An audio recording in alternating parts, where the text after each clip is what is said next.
秋が近づいたと思ったら、もう冬支度が必要になっているのであります。まず最初に AI ナレーターの声が聞き覚えのある人に似ているが、もちろんその人とは一切関係ない5人何時よ。気温がどんどん下がって冬支度が必要になる今日この頃、もっと外出を減らしたくなりますよね。引きこもり生活応援チャンネルの AI ナレーターです。寒くなってくると風邪インフルエンザ対策にも有効な引きこもり生活の必要性を感じると思います。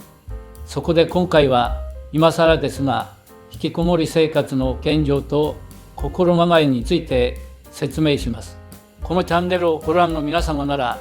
すでに思うので、最適な引きこもり生活を実践し堪能されていると思いますが、改めておさらいとしてご覧いただければ幸いです。そこで今回は引きこもり生活を成功させるために必要とする考え方を中心に説明していきます。1、私たちの考える引きこもり。厚生労働省などが定義する引きこもり。さまざまな要因の結果として社会的参加、義務教育を含む進学、非常勤職を含む就労、家庭内での交流などを回避し、原則的には6ヶ月以上にわたって御家庭にとどまり続けている状態、他者と交わらない形での外出をしていてもよいを指す名称概念としていますが、実際問題、生命の維持を自分一人だけで行うことができるものは、専人のようなごく限られた人だけの特権なのであります。我々は自宅でできることを活用し、スマートでサステナブルなライフスタイルを実践するための方法論として引きこもり生活を実践していくのであります。すなわち、引きこもりは快適な暮らしを追求するライフハックだけでなく、持続可能な開発目標 SDGs の方法論を追求する社会貢献活動の方法論でもあります。前置きが長くなりましたが、要約すれば、引きこもり生活は自分の利益追求が社会への利益提供につながる生活様式ということなのです。2、引きこもり生活でやるべきこと。引きこもり生活といったら、部屋の中でゲームや動画鑑賞といった娯楽の消費だけをすればいいと思ったら大間違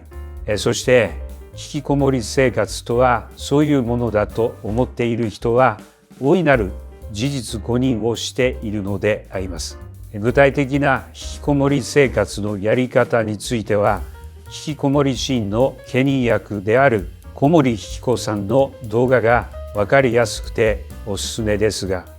当チャンネルではさらに本当に必要な外出を見極めることを提案しております。トヨタ生産方式の7つの無駄に、必要以上に物を移動させることで生じる運搬の無駄というものがあります。これを日常生活に当てはめれば、必要以上に自身を移動させることで生じる外出の無駄となるのであります。いつもやっている外出、本当は自宅でできることではないのかと、本当に価値ある外出かを見極めることが引きこもり生活を成立させるきっかけとなるのであります。もちろん断捨離や高 S に DIY といった住みかを快適にすることや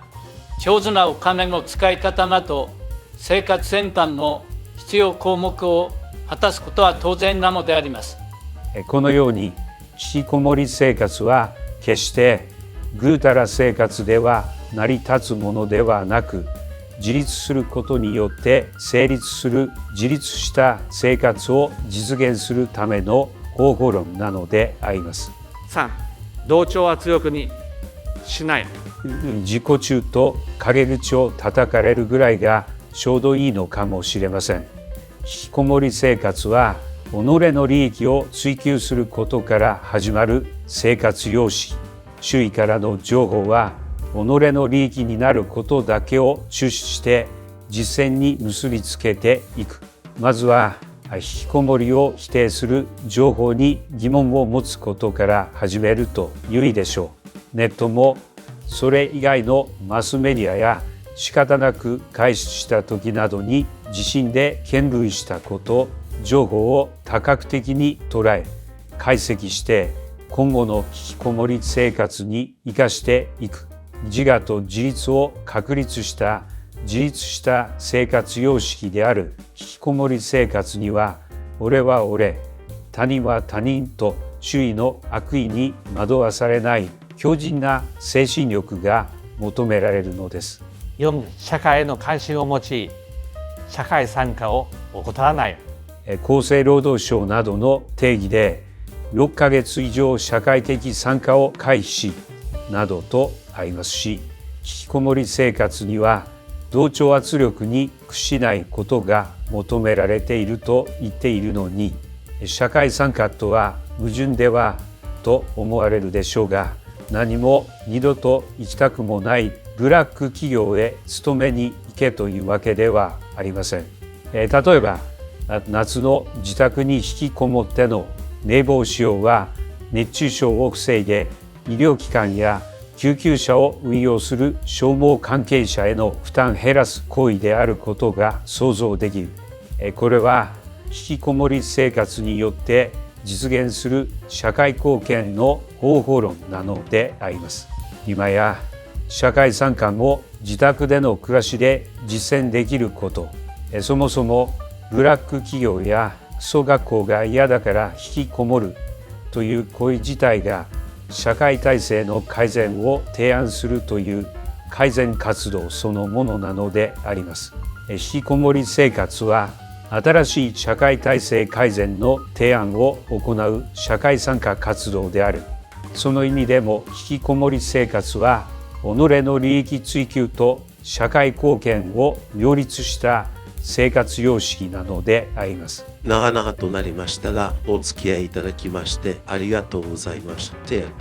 暖房器具や冬服の点検も行って、快適な引きこもり生活を堪能してください。引きこもり、みんなでやれば社会貢献。引きこもり生活を諦めちゃいかん。